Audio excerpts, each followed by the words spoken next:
nous allons nous présenter.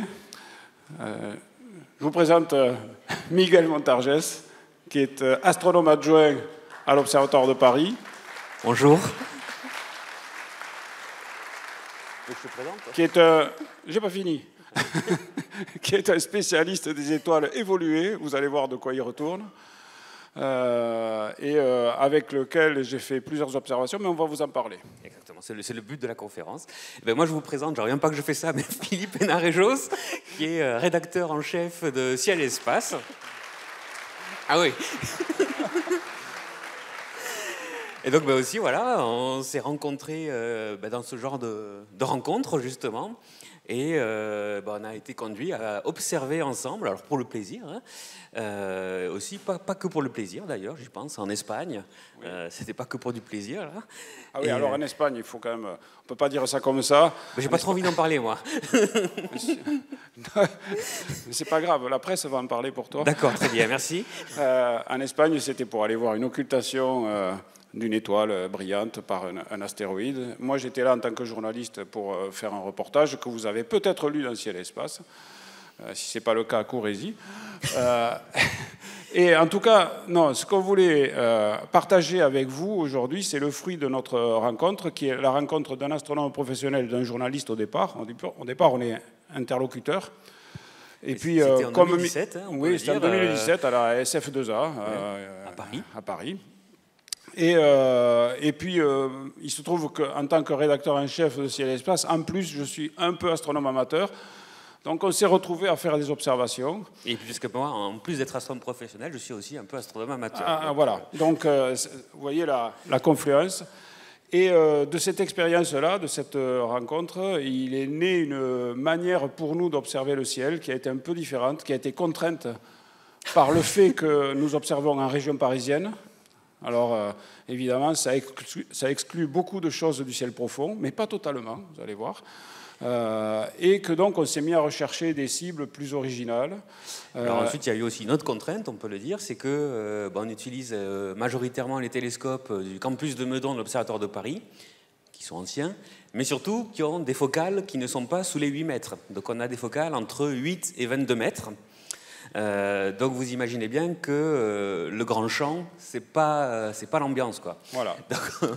Et donc, chemin faisant, en faisant ces observations, on s'est posé des questions sur les cibles qu'on recherchait. On recherchait des cibles accessibles pour nous, pour ces télescopes-là qui grossissent trop, en fait, pour ce ciel qui est entaché de nuisances lumineuses. Et c'est ce que nous allons vous faire partager aujourd'hui, parce que je sais que nous ne vivons pas tous à la campagne sous un ciel pur. Et donc, je pense que quand on observe, nous, on s'est posé des questions sur les astres qu'on voyait. Et donc, on s'est aperçu qu'en creusant les informations sur les astres qu'on était en train d'observer, ça les rendait encore plus beaux. D'où le titre de cette conférence, qui est « Voyage dans la beauté du ciel », qui a l'air un peu comme ça éthéré. On ne sait pas trop de quoi on va parler, mais en fait, on va vous raconter notre expérience d'observateur, de manière à vous inciter éventuellement à avoir cette approche. Voilà. Et on va aussi essayer de vous montrer pourquoi ces cibles sont intéressantes du point de vue scientifique. Donc, chaque cible, on va un peu l'approfondir et voir ce qu'il y a derrière, pourquoi elle est belle. Donc, c'est toujours des cibles, quand nous on les regarde ou quand on les fait regarder, il y a toujours les fameux effets waouh, on regarde, on se dit mais c'est beau. Et en plus, quand on comprend, eh ben, c'est encore plus beau. Absolument. Et donc, comme on vous a parlé de rencontres, la nôtre, mais c'est aussi la vôtre. Je crois qu'aujourd'hui, nous avons... Attends, t'as oublié quand même des choses très importantes. C'est pour ça qu'on est deux, parce que... Oui.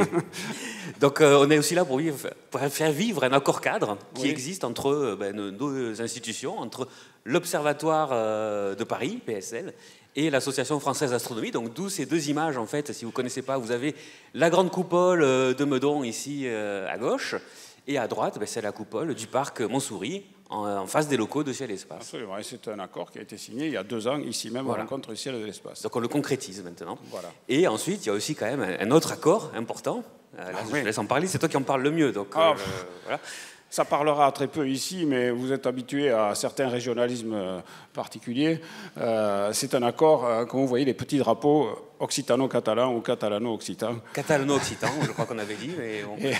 Puisque nous sommes voisins par ailleurs, nous sommes voisins à Paris, mais nous sommes voisins en province, entre les Pyrénées-Orientales et l'Aude. Et nous nous sommes rencontrés d'ailleurs là-bas à l'occasion du festival que Miguel a organisé dans la ville de Collioure, dans les Pyrénées-Orientales. De la plage aux étoiles. Voilà. Donc, allez, on peut partir. Donc il y a marqué qu'il faut mettre les téléphones en silencieux, mais que vous devez vous préparer à scanner un QR code. Pourquoi ? Eh bien voilà, le QR code. Je vous invite à le scanner. Et bon, je laisse un peu ça. Vous allez voir, vous êtes tombé sur une page qui vous dit il n'y a pas encore de questions actives, c'est normal, on va l'activer. Mais on va essayer d'apprendre à vous connaître, de voir si on a affaire à des gens qui ont déjà observé, qui n'ont pas observé. Et puis il y aura d'autres petites choses dans le reste de la conférence, parce qu'on veut avoir ce lien, voilà, briser le mur de la salle et interagir avec vous. Donc je vois qu'il y a encore des téléphones levés, allez-y, si vous le scannez. Vous pouvez aussi utiliser directement le site internet wooklab.com et avec le code événement.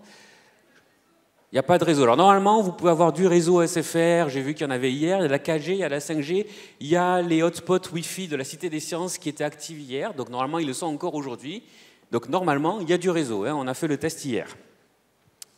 Mais c'est de l'inédit ici, donc on a voulu, avec cette conférence, faire quelque chose d'un peu nouveau, on va dire. Disons de moins linéaire. Tous les deux, nous avons déjà fait plusieurs conférences où on était en solo. Et donc, on voulait un échange, mais un échange aussi avec vous, puisque vous savez que, par tradition, ici, il n'y a pas de séance de questions à la fin.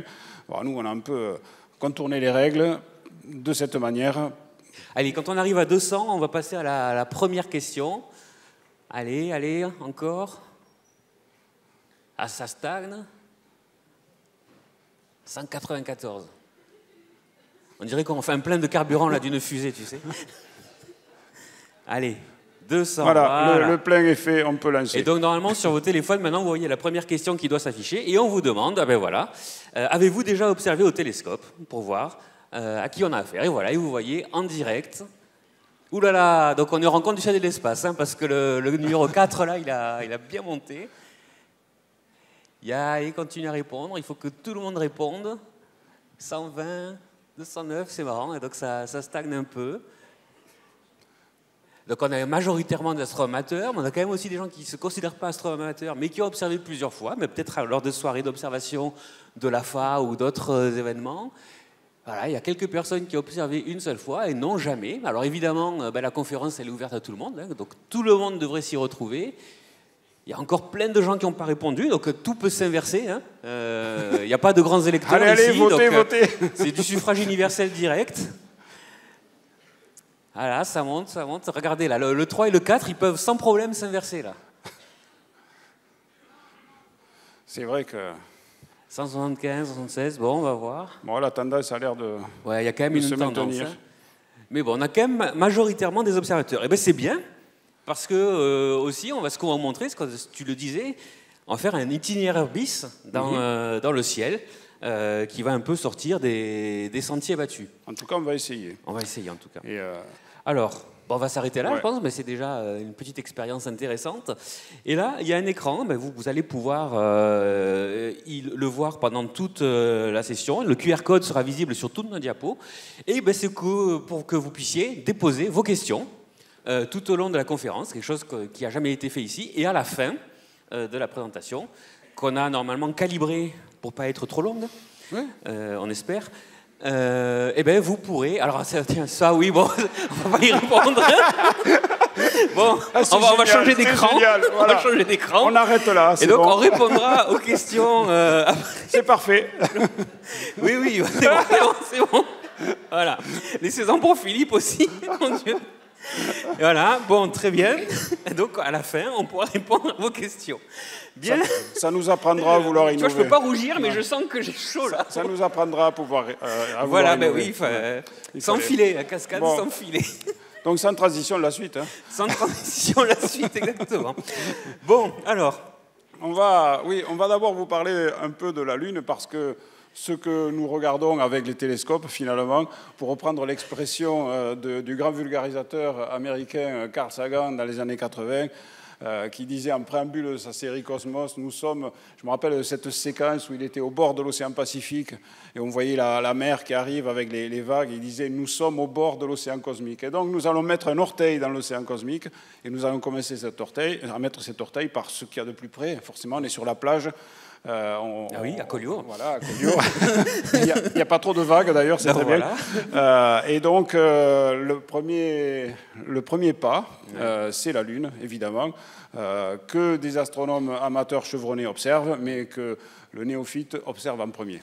Alors moi, voilà, j'étais astronome amateur, j'ai observé la Lune, j'ai montré la Lune avec des télescopes à Meudon, à Collioure. Mais au fond, bon voilà, moi, on se balade sur le Terminateur, on voit quelques mers, des cratères, des montagnes.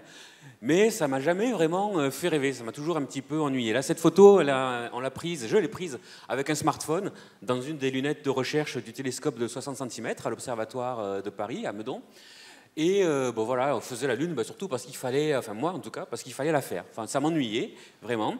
Et donc, il y a quelques années... C'est marrant, je te coupe juste, mais quand il dit « la Lune m'ennuyait », ça me rappelle ce que m'a raconté Bill Anders, l'un des premiers astronautes à faire le tour de la Lune, quand je lui ai demandé « alors c'était comment ?» Parce qu'il était le premier à voir la face cachée de la Lune lors de la mission Apollo 8. Il m'a dit « you know what, it's boring voilà. ». « You understand what is boring ?» Alors j'ai dit « oui, bien sûr ». Il dit « it's hole in hole in holes ». Donc des trous dans des trous dans des trous. Donc c'était un peu ce que pensait Miguel aussi, bien qu'il n'ait pas fait le tour de la face cachée de la Lune. Et donc je pense que c'est en 2021, après les rencontres du ciel et de l'espace ici, qu'on a été observés ensemble. Et Philippe m'a appris à observer la Lune. Parce qu'en fait, alors c'est beau, on regarde, voilà. Mais quand on a quelqu'un pour nous guider dans ce voyage d'observation, ça prend une toute autre dimension. Déjà, c'est marqué là, c'est que toutes les nuits, c'est différent quand vous l'observez. Puisque la région intéressante, c'est le Terminateur, là, c'est la séparation entre le jour et la nuit.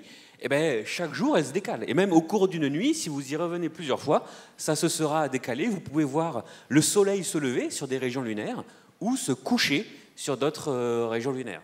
Donc c'est quand même sympathique. Et là, alors cette photo, toi, tu m'as fait remarquer mercredi, quand on a préparé ça, qu'il y avait des choses intéressantes. Par exemple, là, toi, tu m'avais dit, ça c'est extraordinaire. Ça, c'est un des plus gros cratères de la face cachée, vous le savez, puisque vous êtes 45% d'astronomes amateurs. De la face visible, pardon. Vous voyez qu'on a raison d'être deux, quand même. On n'est jamais trop prudent. C'est le cratère Clavius, donc la plupart d'entre vous ont reconnu. Et il est quand même assez rare de pouvoir observer au moment précis où la phase est telle que le fond du cratère est pratiquement complètement dans l'ombre. Il y a juste 2 des cratères secondaires. Vous savez qu'il y a un petit chapelet de 4 cratères et plus qui sont observables et que les amateurs essayent de voir et de photographier pour montrer qu'ils arrivent à faire de la bonne résolution et des images résolues. Mais là, au moment où cette photo a été prise, par hasard, c'était comme ça, le cratère Clavius est complètement dans l'ombre et ça lui donne un aspect finalement assez inhabituel par rapport à ce qu'on voit surtout le centre fréquemment. Est éclairé, par contre. C'est ça qui est fabuleux. Et donc, ce qu'on voit aussi, c'est sur le Terminateur, il y a plein de régions qui sont dans la nuit, mais on a le sommet de montagnes ou des bords de cratères, tout le long, qui sont déjà allumés, parce que le soleil se lève plus haut, évidemment, au sommet des montagnes qu'à la base.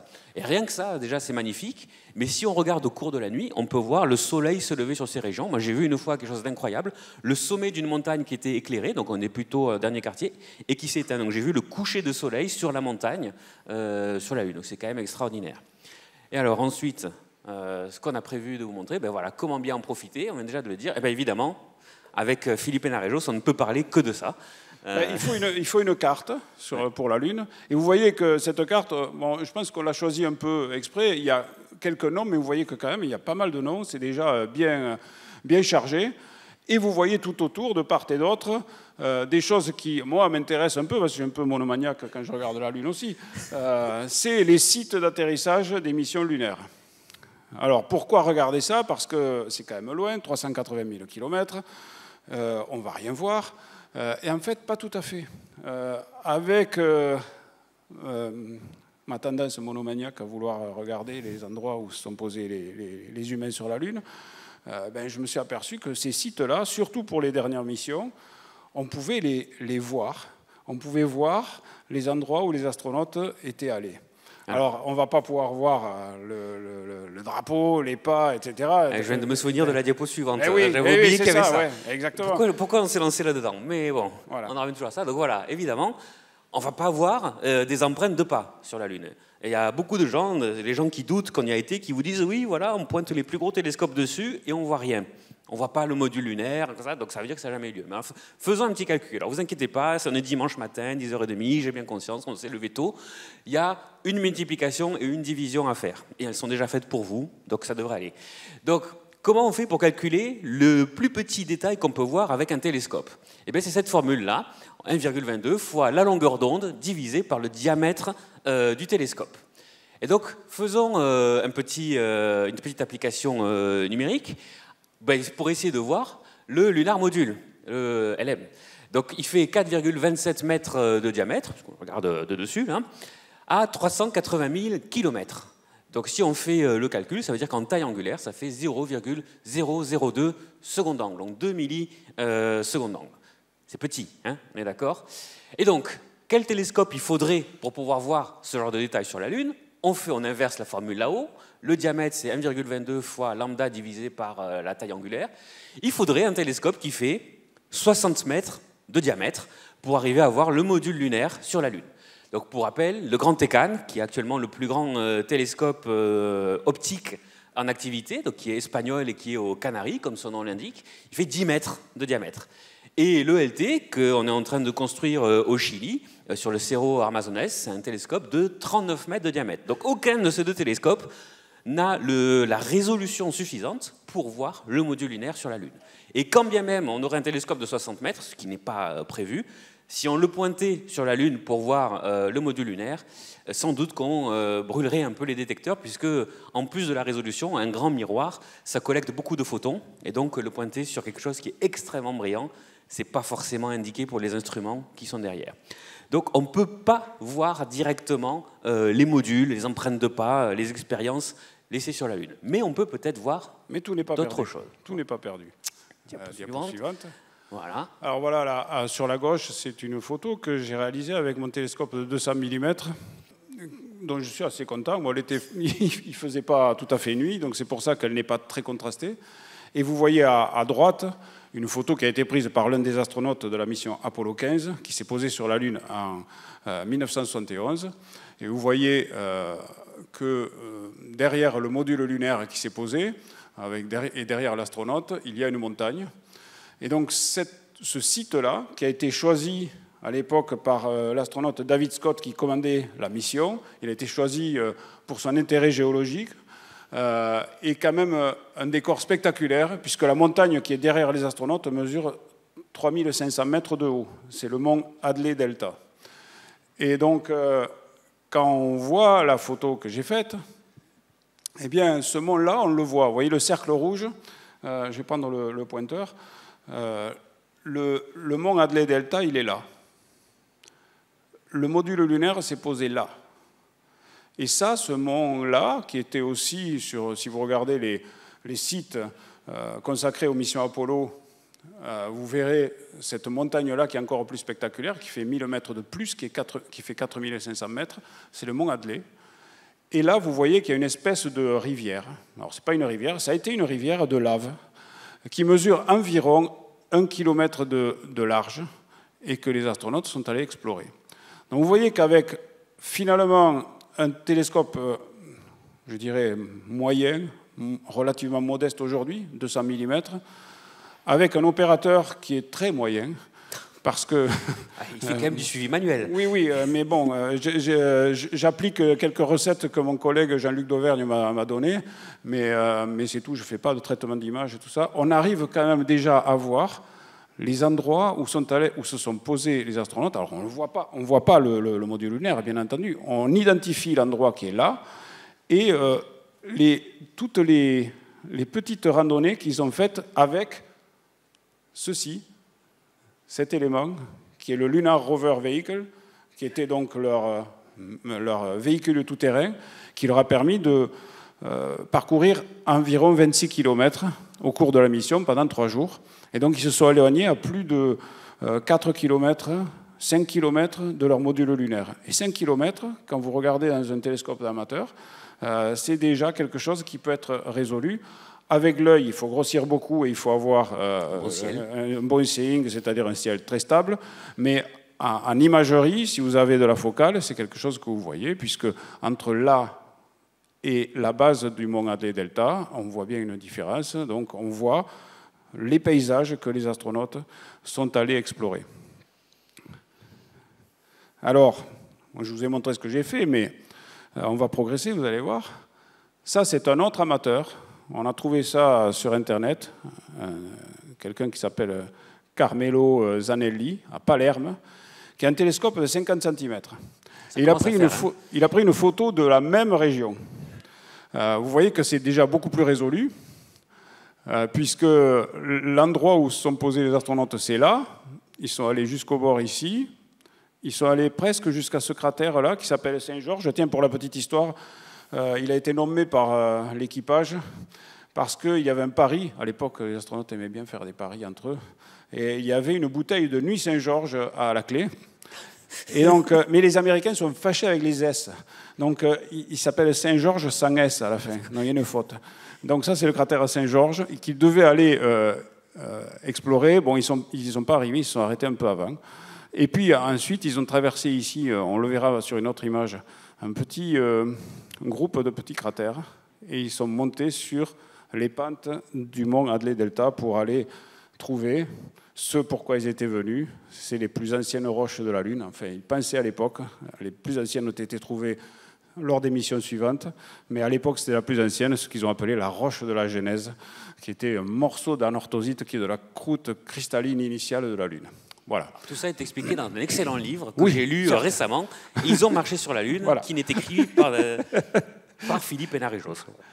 Et donc, vous voyez, attendez, voilà, le LEM s'est posé à peu près là.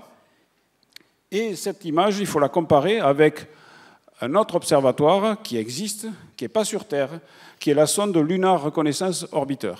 Et vous voyez que là, on a un télescope depuis la Terre avec l'atmosphère qui brouille quand même l'image de 50 cm. Et ici, on a un télescope de 19,5 cm, donc plus petit que le mien, mais qui se trouve en orbite à 100 km au-dessus de la surface lunaire. Et quand on compare les deux images, vous allez voir, c'est là où c'est intéressant. C'est là où nous, enfin, dans la manière d'aborder l'observation de la Lune, on essaie de trouver de nouveaux challenges, de nouvelles choses. Et bien, vous allez voir qu'avec cette image, on peut visualiser le fait que les missions Apollo sont bien allées sur la Lune. S'il y en avait qui doutaient, on n'a pas fait le sondage, on ne le fera pas là-dessus. Parce que sur la photo de Lunar Reconnaissance Orbiter, qui est très résolue évidemment, vous avez l'endroit où les astronautes se sont posés, ils sont passés par là, ils sont allés voir ce petit cratère, ce groupe de cratères ici, vous l'avez là, le petit cratère est là. Et vous remarquez peut-être ici une tache blanche. Eh bien, sur cette photo d'amateur, elle y est là. Difficile à voir, mais elle y est. Et cette tache blanche, c'est quoi?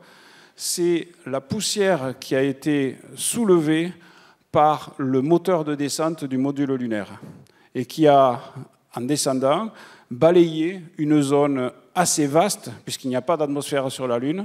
La seule atmosphère, c'était celle qui sortait du moteur, finalement, et qui a nettoyé, en quelque sorte, qui a mis à jour des poussières blanches, plus blanches que le sol habituel. Donc, vous voyez, c'est assez amusant parce qu'il y a des amateurs, avec certes un gros télescope, mais c'est des télescopes qu'on voit de plus en plus. Il y a plein de gens qui ont des Dobson. Il y en a là-bas. Il y en a là-bas, on en voit, vous pouvez en voir dans les travées. Eh bien, on peut s'amuser quand même à voir par soi-même qu'on a bien marché sur la Lune. Donc là, voilà, on a une preuve visuelle depuis la Terre que l'être humain a bien été sur la Lune et qui est accessible pas seulement aux professionnels. Donc c'est le genre d'observation que nous essayons de faire pour le plaisir et qui nous rapproche, si vous voulez, de ces paysages extraordinaires qui ont été visités. Alors on s'amuse à le faire aussi pour les autres sites d'observation, les autres sites explorés par exemple Chang 3 ou des choses comme ça. Donc voilà, le premier plongeon dans l'océan cosmique, c'est la Lune. Donc on n'est pas allé trop loin, mais maintenant on va s'éloigner tout doucement. Maintenant on va s'éloigner un peu. Alors, quand on observe, ça ne vous a pas échappé, je vous mets cette photo d'Uranus, qui est une planète pour laquelle, quand moi j'étais enfant ou adolescent, quand je lisais les livres d'astronomie, en gros, le message, c'était circuler, il n'y a rien à voir. C'est celui qui a été relayé très longtemps. Et il a été relayé par cette image-là, qui a été prise en 1986 par la sonde Voyager 2, qui est la seule sonde à s'être approchée de cette planète.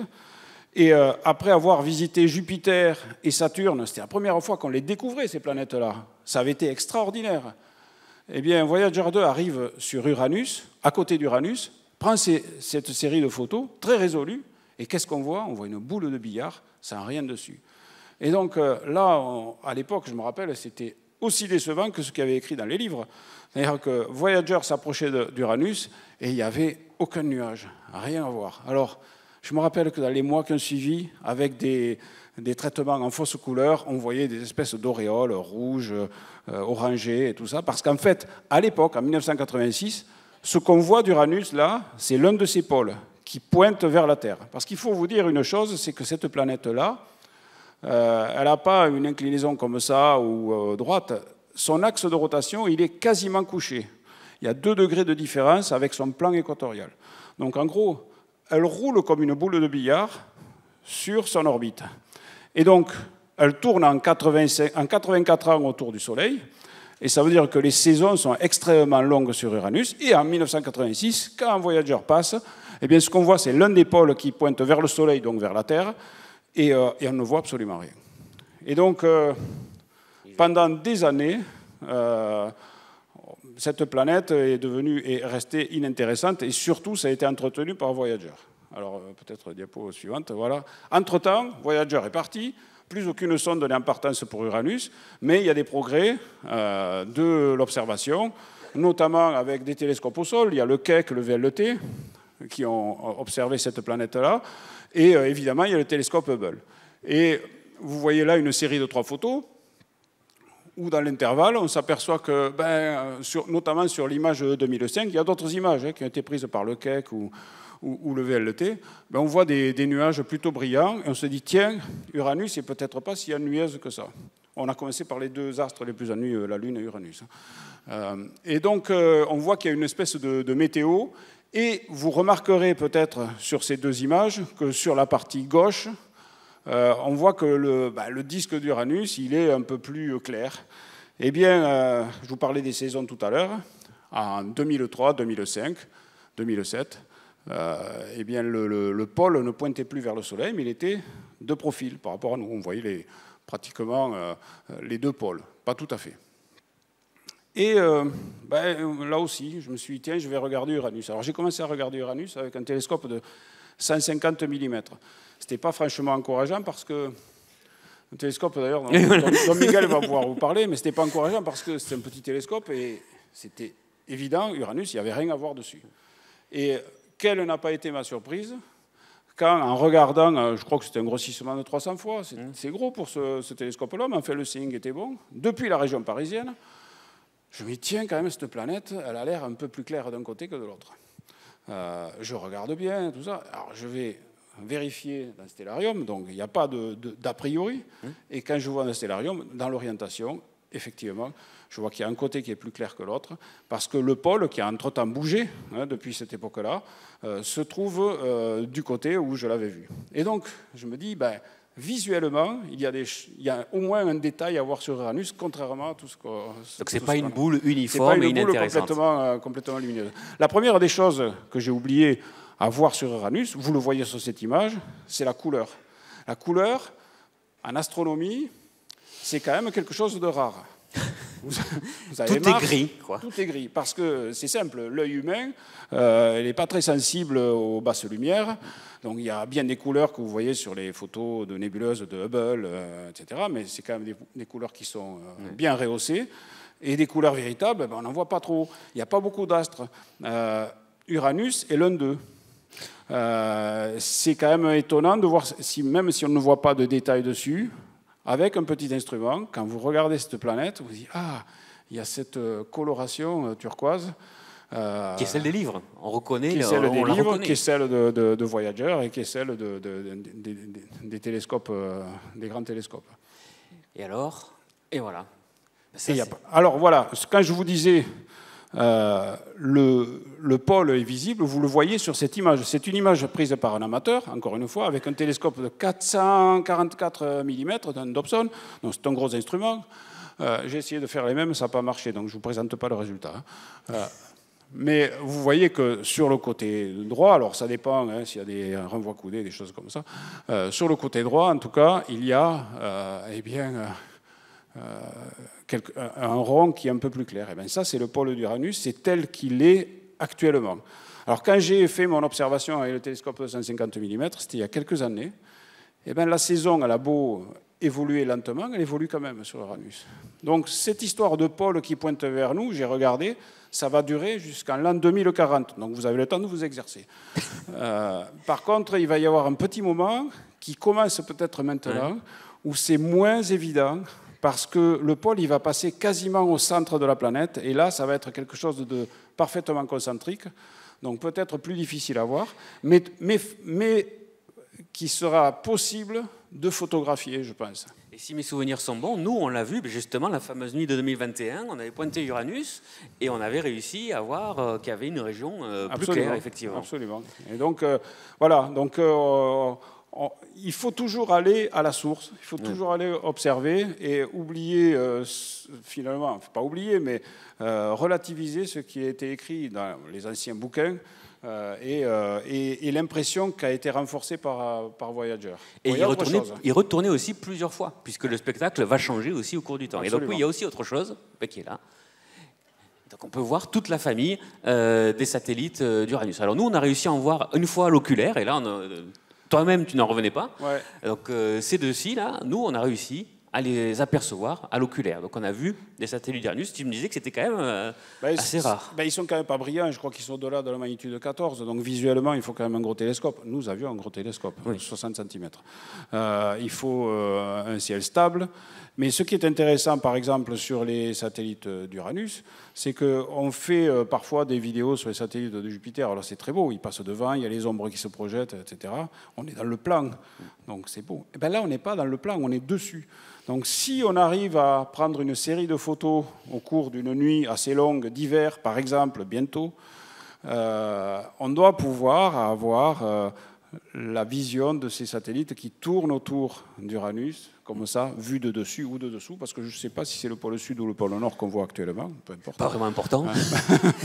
Et donc, il y a ça comme challenge à voir. Alors, je ne vous cache pas qu'il faut maîtriser la photo planétaire. Et je pense qu'il faut un moteur de suivi. Là, je ne peux pas faire ça avec le suivi. Mais il y a de très bons tutos maintenant qui expliquent comment faire sur Internet, certaines de ciel et espace. Voilà. Et défi ultime, puisque vous êtes 45% d'astronomes amateurs, essayez de voir les anneaux d'Uranus. Alors là, il vous faut peut-être un télescope de 300, j'en sais rien, mais avec les bons filtres qui vont bien. Mais vous avez certainement tous vu la photo récente du JWST qui montre les anneaux d'Uranus qui brillent presque plus que la planète. Bon, le JWST, il est sensible à l'infrarouge, donc ça indique quelque chose sur les filtres à utiliser, mais j'ai déjà vu récemment quelques photos d'amateurs qui ont l'amorce des anneaux d'Uranus. En infrarouge. En infrarouge. Voilà. Donc, si le cœur vous en dit, cette planète mérite notre attention, d'autant que les astrophysiciens essayent de monter une mission pour aller la revoir, qui s'appelle UOP, donc Uranus Orbiter Probe. Alors, Uranus Orbiter, ça veut dire qu'on va se satelliser autour d'Uranus, comme Cassini a pu le faire autour de Saturne. Et probe, ça veut dire qu'il va y avoir une sonde ou un module, a priori, si ça se fait. C'est pas financé, hein. C'est pas pour tout de suite non plus, qui va descendre dans l'atmosphère d'Uranus pour aller en voir la composition et révéler l'origine de ces planètes. En quoi c'est intéressant? Après tout, vous allez me dire, c'est à 2 milliards de kilomètres, on s'en fiche un peu, il ne se passe pas grand-chose, malgré ce que vous essayez de nous dire. En fait, Uranus, c'est un prototype de planète qu'on découvre par dizaines avec les télescopes modernes autour d'autres étoiles. Les planètes les plus représentatives dans les exoplanètes, c'est celle-là. C'est celle-là. On ne trouve pas de Terre, on trouve des Jupiters chauds, vous le savez, mais ce n'est pas une majorité, c'est les premières qu'on a trouvées, mais ce n'est pas les majorités. Et le plus grand échantillon, ce sont ces planètes-là. Donc, est-ce que ces planètes-là nous racontent quelque chose dans l'histoire de la formation des planètes et du système solaire? Voilà pourquoi il est intéressant d'aller voir Uranus. Alors j'ai oublié de te piéger quand on a parlé de la Lune. Surtout, tu m'as pas laissé le temps, à vrai dire. Mais donc là, je vais te piéger parce que c'est un truc qu'on a regardé, mais je me souviens plus. Il y a un moment où ça va être intéressant. Alors c'est pas pour tout de suite, c'est quand on va pouvoir voir l'ombre des satellites sur la planète. Oui. Alors évidemment, c'est pas pour tout de suite. Non, c'est pas pour tout de suite. Donc j'ai dit qu'on en avait jusqu'en 2040. Je pense que c'est au-delà. Ouais, c'est au-delà, il me semble. Donc, ouais. on s'inquiétait de notre état quand on allait le voir. Disons que ça va être de l'ordre de J'avais 2060 en tête, du temps où la comète de Halley va revenir. Voilà.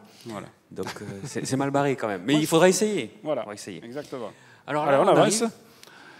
Ah. Là, on va vous amener ailleurs, et là, je te laisse la parole. Voilà. Donc là, on s'éloigne du système solaire, évidemment. Donc là, on va viser une étoile qui s'appelle Télir. Et donc c'est Philippe qui me l'a fait découvrir. On était au télescope de 1 mètre de diamètre à Meudon. Donc on n'a pas besoin d'un 1 mètre de diamètre pour la voir. Moi, je l'ai vu avec un 15 cm. Mais voilà, c'est toujours cette histoire. On a des grandes focales. On ne peut pas faire des galaxies. On a essayé. On voit juste un bout du cœur. Donc c'est pas intéressant. Donc il faut chercher d'autres cibles. Et il me dit, Philippe, on va aller faire Télir. Tu vas voir, c'est une étoile carbonée bien rouge. D'ailleurs, juste parenthèse, moi, je ne l'ai pas découvert tout seul. Oui. C'est quelqu'un qui me l'a fait connaître, quelqu'un que vous connaissez certainement, qui s'appelle Emmanuel Baudouin, qui est un astronome amateur qui écrit dans Ciel et Espace des articles d'observation. C'est lui qui m'a dit « Ah, tiens, cette étoile-là, elle est très, très rouge. » Donc, je suis allé voir. Je me disais « Bon, l'étoile rouge, on en connaît. Il y a Antares, tout ça. » Eh bien, en fait, non.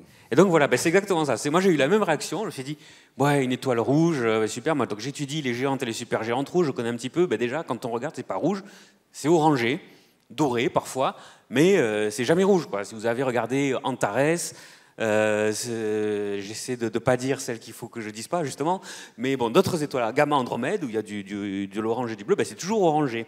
C'est jamais rouge. Donc je dis bon. On était avec la presse, alors là je me suis dit, tiens, il faut quand même que je dise oui, même si je pense que ça va être ennuyeux, il faut que je lui fasse plaisir. Donc on pointe le machin, alors à la main en plus, des coordonnées, c'est très difficile.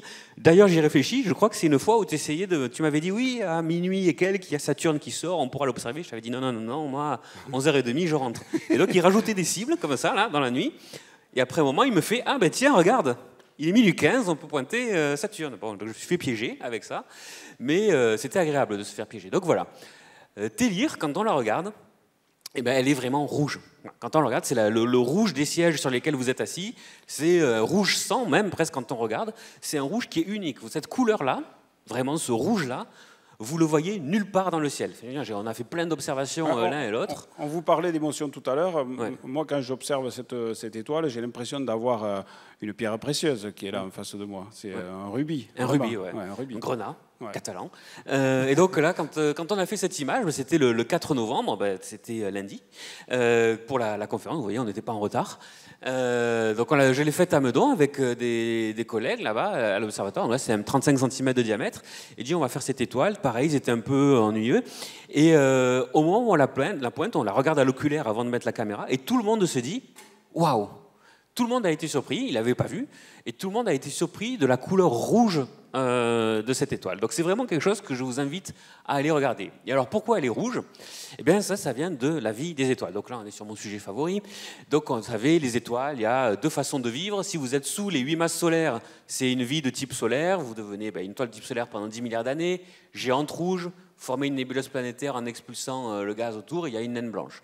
Et au-delà de 8 fois la masse du Soleil, ça va être une géante bleue qui va devenir super géante rouge, puis qui va exploser en supernova et former une étoile à neutrons, un trou noir. Classique, ça c'est la première leçon qu'on a en astrophysique quand on veut aller au-delà de l'observation. Bon, en vrai, tout ça est faux, évidemment, puisque c'est beaucoup plus complexe. Il y a plein de façons de vivre une vie d'étoile. Donc ici, vous avez les masses initiales qui augmentent, et ici, le temps qui s'écoule. Et vous voyez qu'on a plein de scénarios. Et en plus, tout ça, il n'y a pas les scénarios presque les plus fréquents, ou en tout cas qui arrivent assez fréquemment, pour les étoiles massives, c'est qu'une étoile, c'est rarement seule. Le Soleil, c'est un peu une exception. Souvent, il y a deux étoiles qui se tournent l'une autour de l'autre, et si elles sont trop proches, elles vont interagir, échanger de la matière, et tout ça, là, vous pouvez l'oublier, évidemment, puisque la masse de l'étoile va changer, la chimie de l'étoile va changer. Elles vont vivre une autre vie dès qu'elles sont ensemble, comme des êtres humains, finalement. Et donc, nous, on va être là, ici, sur la branche du Soleil, et même un peu plus massive. Donc, les étoiles qui sont un peu plus massives que le Soleil, 3-5 fois la masse du Soleil, elles vont devenir des géantes rouges, initialement riches en oxygène, et ensuite, elles vont être riches en carbone. Et elles vont expulser de la matière, du gaz, qui sera plus riche en carbone. Et ça change tout. Parce que là où vous aviez une étoile qui était simplement orangée du fait de sa température, vous allez avoir, à partir de ce gaz riche en carbone, de nombreuses poussières qui vont se former et qui seront riches en carbone. Là, on peut imaginer la surface d'une étoile par des simulations d'une géante rouge, à quoi ça ressemble. Vous avez ces mouvements de matière, ces pulsations et cette convection avec de la matière qui va quitter l'étoile. Le gaz autour de l'étoile va former de la poussière. Et la poussière va, vous le savez, ça va diffuser la lumière de l'étoile. Et on le voit très bien dans l'atmosphère. Quand le soleil se couche, il y a plus de diffusion dans l'atmosphère. Vous avez le bleu de la lumière du soleil qui n'est plus transmis par l'atmosphère. Et vous voyez un soleil rouge. Eh bien, imaginez, vous partez d'une étoile qui est déjà orangée, vous mettez de la poussière devant, et le peu de vert et de bleu qui reste est diffusé par la poussière, et tout ce qui vous reste, c'est quelque chose de rouge, rouge, rouge, mais vraiment rouge, encore une fois, j'insiste. Je suis sûr que quand vous allez l'observer, vous allez être surpris de voir sa couleur rouge. Oui, on observe à travers un rideau de poussière, finalement, c'est ça? Exactement. Alors voilà, donc là, on revoit de nouveau cette couleur. Alors, qu'est-ce qu'on avait prévu ensuite? Ah oui, celle-là. Ouais. Pour quasi finir, c'est évidemment quelque chose que les 6% de gens qui n'ont jamais regardé dans un télescope doivent voir, c'est la nébuleuse d'Orion. Non, attends, on n'est pas sur la nébuleuse d'Orion, là. On est là. On est dans l'Éridan. Ah oui, on est là dans l'Éridan. Mais moi, j'ai vu Orion. Oui, alors, allons-y. Tu as fait une montargesse, là. Tu as vu Orion, et hop, tu es parti sur Orion. Non, il faut aller dans l'Éridan. Et donc, l'Éridan, il y a ce système triple que tu m'as fait découvrir aussi. Aussi, et que moi j'ai découvert dans un vieux grimoire que certains connaissent peut-être, que je cite parfois dans des conférences, qui est le guide en 3 volumes du ciel de Burnham, qui est en anglais, qui est écrit en caractère courrier, qui a été édité en 1966 et dont la dernière édition remonte en 1977. Aux États-Unis, c'était Jimmy Carter qui était président, c'était d'autres temps. Dans ce vieux grimoire qui est dépassé évidemment, il y a une source inépuisable d'objets à découvrir, à redécouvrir. Alors 40 Eridani, c'est un système triple découvert en 1783 par William Herschel, qui est quand même pas mal. Et donc, quand on l'a observé en 1910, alors c'est pas moi, on a fait un spectre, on a décomposé la lumière du système, eh bien, on a découvert dedans qu'il devait y avoir une étoile brillante, une étoile surtout chaude, de 7500 à 10 000 degrés. Et normalement, quand on regarde la physique des étoiles, plus c'est chaud, plus ça brille. Or, qu'est-ce qu'on a dans le système? L'étoile la plus brillante du système, si on fait son spectre, c'est 3500 à 5000 degrés. Donc on est loin du compte. Alors bon, on regarde, et ce qu'on a, on voit que l'autre, elle est séparée là d'1 minute 23 secondes. Il y a une rouge là, très peu lumineuse, et ça, c'est forcément quelque chose qui fait moins de 3500 degrés.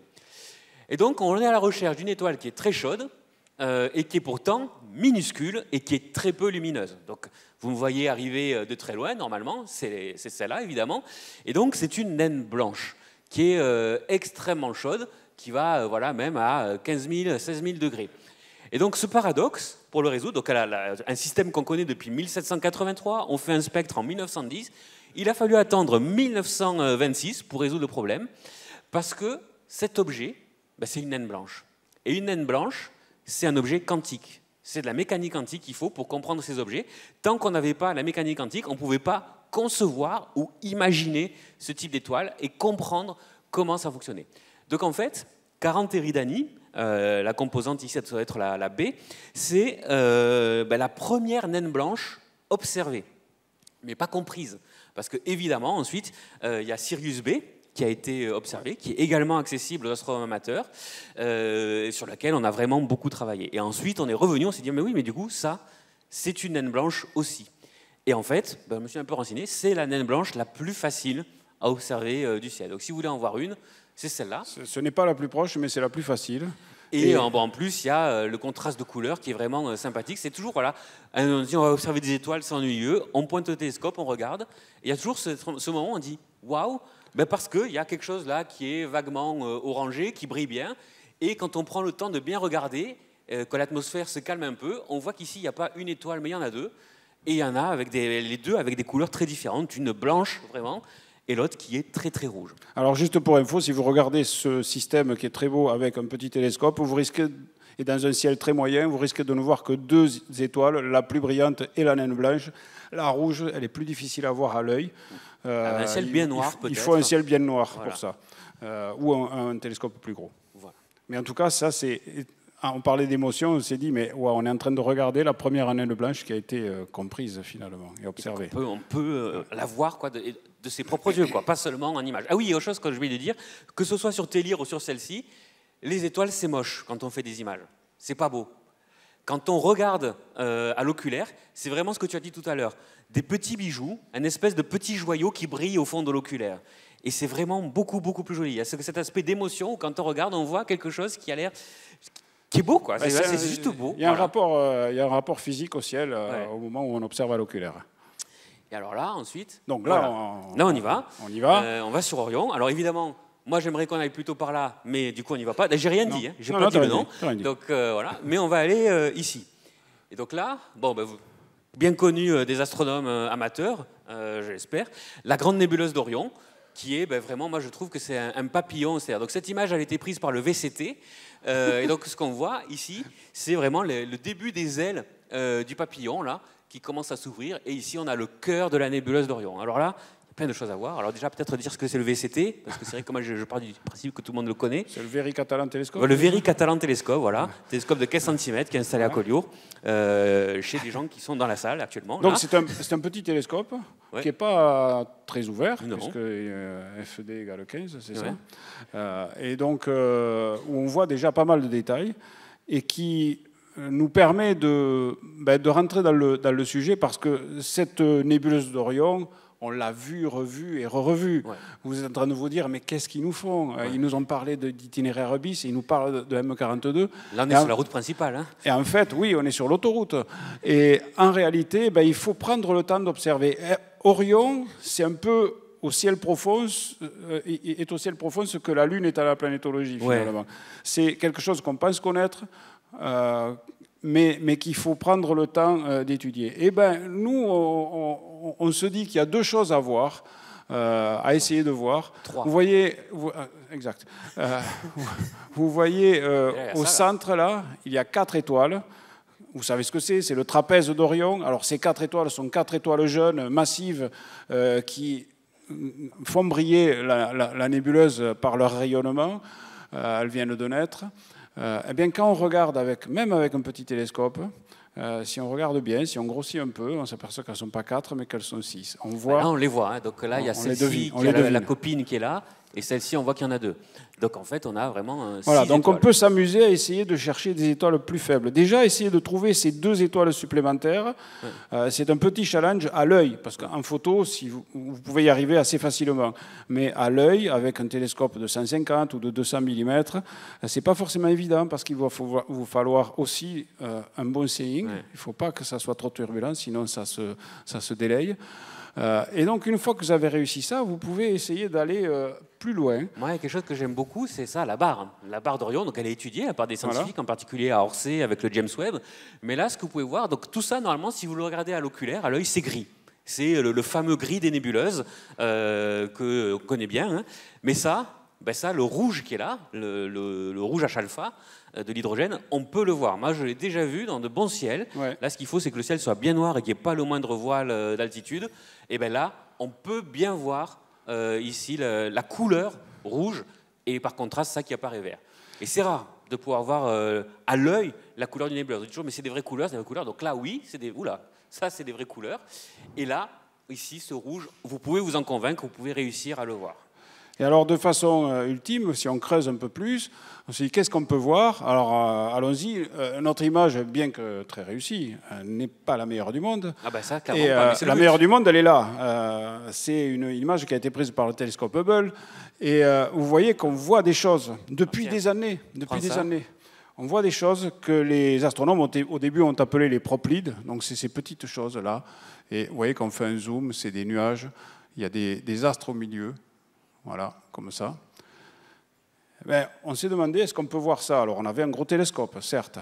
15 cm, c'est pas non plus... Non, mais ça, c'est photographiquement. Visuellement, c'est difficile, mais on voit, quand vous observez la nébuleuse d'Orion, vous voyez que sa surface n'est pas uniforme.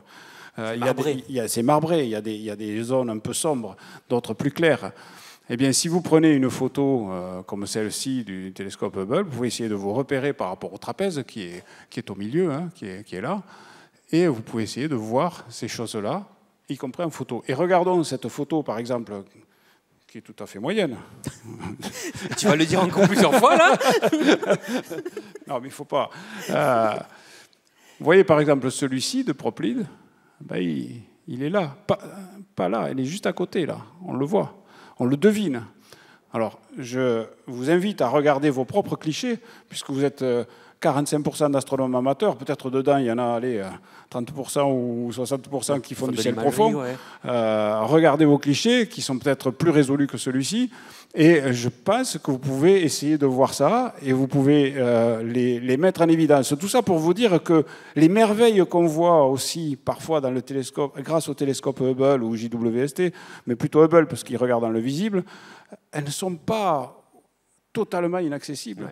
Ouais. Le ciel, il est là et on peut nous aussi le voir. Alors attends, il y en a un autre aussi qu'on voit là, il me semble. Celui-là, là, ici, qui est par là, il est en fait dans le creux qui est juste à côté de cette étoile, il est par là.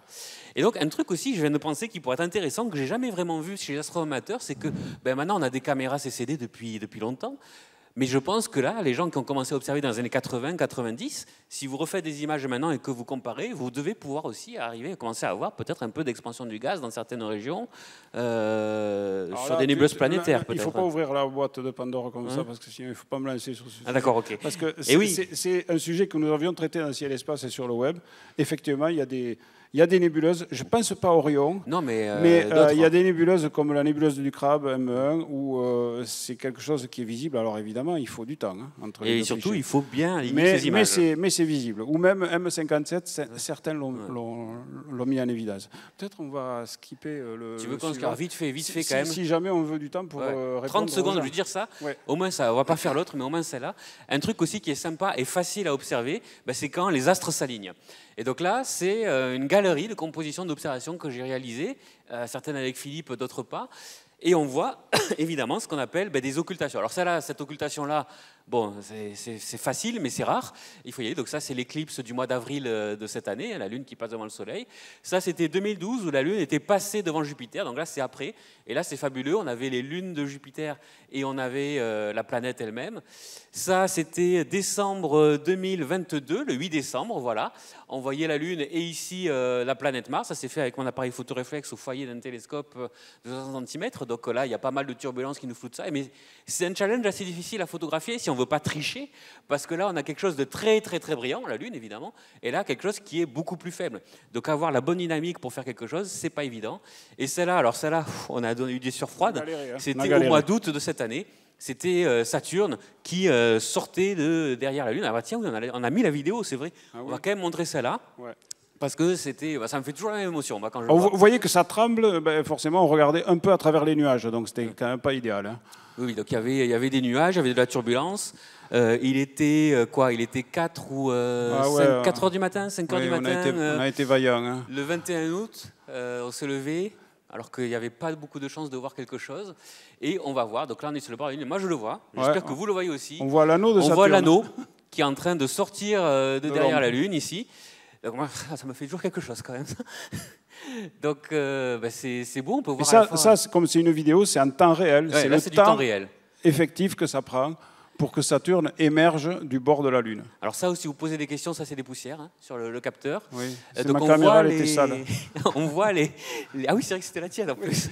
On voit les cratères de la Lune. Là, on a un peu d'ombre de la Lune encore. Là, c'est la partie nuit. Et donc le bord de la Lune est là. Et là, on voit Saturne qui sort. en temps réel. Donc là, moi, j'étais fou derrière le télescope. J'étais comme Émilie Martin au lancement de la SLS. C'est vraiment, c'est beau. Enfin, et surtout, on voit la profondeur du système solaire, la Lune qui est juste à côté de nous, Saturne qui est loin derrière, qui est beaucoup plus grosse et qui pourtant apparaît si petite. Et voilà. Et donc là, on voit le disque de Saturne qui émerge complètement. On va jusqu'au bout. Est-ce que tu veux que j'interrompe pour montrer voir s'il y a des questions parce que... Ou alors tu peux parler... Enfin non, interromps. Ouais. Parce qu'on a quand même essayé de vous faire participer, donc il reste 5 minutes. Donc si quelqu'un pouvait mettre comme question, mettez la fin de la vidéo, ce serait bien. Alors est-ce qu'il y a eu des questions sérieuses? Oula, j'avais peur qu'il n'y ait rien, moi, mais alors, bon Dieu. Moi aussi, on t'aime aussi Philippe, ça va. Merci. Où peut-on se procurer une telle cravate? Sur Internet, j'ai plus le site internet, on t'aime aussi coucou, on vous adore. Je parie que Télir sera au menu d'aujourd'hui. Ça, je me demande qui c'est qui l'a mis. Voilà. Pourquoi Vénus a toujours une atmosphère alors que comment ça? Oui, mais alors ça, on sort un peu. On n'a pas 5 minutes pour ça. Bon, ça va. Alors, on va voir ici. Quid de la couleur de la Lune? C'est vrai que... il y a des amateurs qui font des poses avec plusieurs filtres, etc., et qui arrivent à voir les nuances de la Lune. La Lune, c'est gris, mais vous voyez que ce n'est pas un gris uniforme. Il y a des mers qui sont sombres et il y a des régions cratérisées qui sont plus claires. Et parmi tous ces nuances, il y en a d'autres avec différentes couleurs. C'est possible de les faire ressortir, mais c'est difficile. On peut les percevoir au télescope, dans un 200 mm. Quand on regarde bien, on a cette perception, mais c'est quand même très gris. La Lune, ça ressemble, c'est un champ de lave, hein, grosso modo. Et c'est assez sombre si vous êtes allé vous promener sur des régions volcaniques. Alors, il y a plein de questions observationnelles. Alors déjà, on peut observer la Lune. Alors, le drapeau, on a répondu finalement. Ouais. Quel smartphone la photo de la Lune a été prise? Pixel 4a de Google, mais en fait, ça marche avec n'importe lequel. Ce qu'il faut, c'est bien aligner la caméra du téléphone avec la pupille de l'oculaire. Ça, c'est la partie la plus difficile. Tapoter sur l'écran pour qu'il fasse bien la mise au point, non pas sur le bord de l'oculaire, mais sur ce qu'on voit au fond, donc sur la Lune, et prendre la photo sans trembler. Donc maintenant, il y a des petits adaptateurs qui sont vendus pour fixer des smartphones à l'arrière des oculaires. Et ça, à mon avis, ça simplifie énormément les choses. Je vais en acheter un. Qu'est-ce qu'il y avait d'autre? Voilà, l'image à Lune a été prise avec quel type de télescope? Là, c'était ça, on a montré, hein, c'est du 400 pour voir vraiment les détails de l'atterrissage. Ouais, c'était un 400, 500 pour voir les très petits détails, et puis le reste, c'est du tout venant aujourd'hui, quoi, qui était extraordinaire à mon époque quand j'étais jeune, mais c'est du 200 mm, des choses comme ça. Et donc la lunette qui a montré l'image globale, c'est quoi? C'est même pas 10 cm, c'est du 7-8 cm, quelque chose comme ça. Alors on me demandait quel oculaire il y avait derrière cette lunette. J'en ai aucune idée, puisque c'est un oculaire qui est installé sur cette lunette depuis 50 ans, et on n'y touche pas. La Lune, un objectif ennuyeux, triste à vie, ben oui, je sais. Ouh là là, mais la Lune, évidemment, voilà. Qu'est-ce qu'il y a d'autre chose? Uranus. Est-ce que le LT pointera son objectif sur Uranus? Sans aucun doute. Et si oui, verra-t-il mieux que Uranus, que JWST, HST? Alors, là, c'est mon domaine. Oui. Le LT, on a vu 39 mètres de diamètre. HST, de Hubble, 2 mètres et quelques. Et James Webb, 6 mètres. Donc, évidemment, on verra plus de détails, puisque la taille du télescope va nous définir la finesse de l'image. Alors il y a quelqu'un qui disait oui, mais il y a la turbulence atmosphérique. Mais heureusement, au LESIA en particulier, et ailleurs aussi dans le monde, on développe l'optique adaptative qui sera installée sur le LT et qui permettra de faire comme si ce télescope de 39 mètres de diamètre, on l'avait satellisé en orbite de la Terre pour vraiment s'affranchir des défauts de l'atmosphère. Donc on verra des détails incomparables grâce à le LT. Il nous reste 1 minute. 1 minute, il faut choisir la question. Ouais. Mais il y en a, je ne sais pas, choisi, parce que là, c'est moi qui choisis. Là, c'est terrible. Tiens, une question pour toi. Avec quel diamètre peut-on résoudre le diamètre des 3 étoiles? Peut-on résoudre les 3 étoiles? Ouais. De tête, là, déjà dans un 15 cm, on peut, quoi. Voilà, donc 10, 15 cm, petit télescope, pas le diamètre des étoiles, mais la séparation des étoiles. Avec un petit télescope, ça marche. Ce qui va compter, c'est de faire un bon pointage, parce qu'évidemment, ce n'est pas un truc très brillant, mais avec votre GoTo 40 Eridani, il va la trouver, et avoir un ciel noir, parce que La principale, elle brille beaucoup, on peut la trouver. Les deux petites, c'est un peu plus non, mais, subtil. Leur séparation ne pose pas de problème pour être vue voilà. dans n'importe quel instrument d'amateur. Quelle constellation? Quelle constellation? Eridan. L'Éridanie. C'est la rivière Éridan qui traverse tout le ciel. Qui est à droite d'Orion. Allez, la dernière. Une dernière une variable irrégulière, tout à fait. Donc là, elle était à magnitude 8, donc elle était parmi le moment du cycle où elle est la plus brillante. Donc là, c'est le bon moment pour aller l'observer si vous trouvez un endroit où il n'y a pas de brouillard. Et par contre, si vous attendez un petit peu, effectivement, elle peut être beaucoup plus faible, mais beaucoup plus rouge aussi. Et voilà, quand elle est plus faible, elle est plus rouge profond. Et c'est pas seulement parce qu'elle brille moins, c'est parce que la couleur change. Voilà. Donc quand elle est moins brillante, magnitude 9 environ, donc c'est quand même accessible par des télescopes d'amateurs, le rouge est encore plus profond. Voilà, bon, on a essayé. On a essayé. C'est la première fois qu'on faisait ça. On fera mieux la prochaine fois, c'est promis. On essaiera. Voilà. Voilà. Merci. Merci à vous.